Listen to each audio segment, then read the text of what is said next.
আসসালামু আলাইকুম। আপনারা যারা আমার মতো ইলাস্ট্রেটরে এই নোটিফিকেশনটা পাচ্ছেন, this app will disable in 2 days.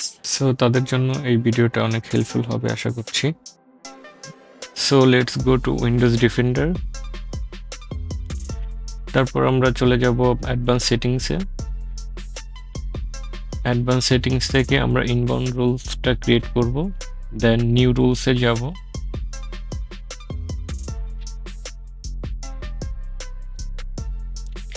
New rules create করতে হবে, দেন আমরা এই প্রোগ্রামে যাব, প্রোগ্রাম সিলেকশন করে নেক্সটে ক্লিক করব।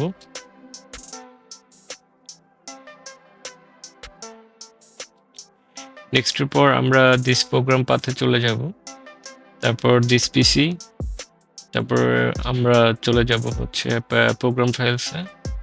প্রোগ্রাম ফাইলস থেকে অ্যাডব থেকে আমরা যেহেতু ইলাস্ট্রেটরটাকে করছি, অ্যাডব ইলাস্ট্রেটর, দেন হচ্ছে অ্যাডব ইলাস্ট্রেটরটাকে রাইট বাটন ক্লিক করে ওপেন ফাইল লোকেশন, দেন আমরা ইলাস্ট্রেটরটাকে সিলেক্ট করে আমরা ওপেনে যাব,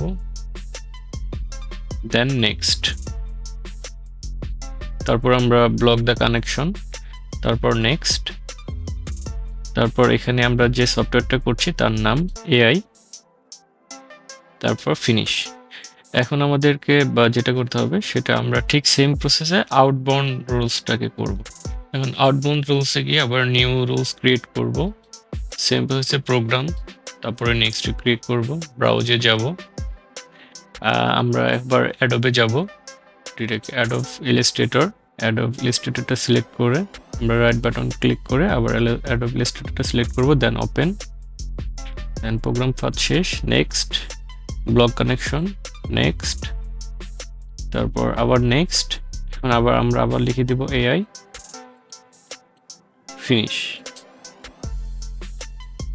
ওকে, আমাদের প্রসেসটা পুরোপুরি কমপ্লিট। এখন আমরা অনায়াসে অ্যাডোব ইলাস্ট্রেটরটা ইউজ করতে পারবো। ইভেন অ্যাডোব ইলাস্ট্রেটরের মতো যত বা অ্যাডোবের সফটওয়্যার আছে সবই আমরা সেম প্রসেসে কাজটা করলে আমরা এই ধরনের নোটিফিকেশন আর পাবো না। সো আমরা স্মুথলি তারপর কাজগুলো চালিয়ে যেতে পারবো। Thank you. উপকৃত হলে অবশ্যই সাবস্ক্রাইব করুন।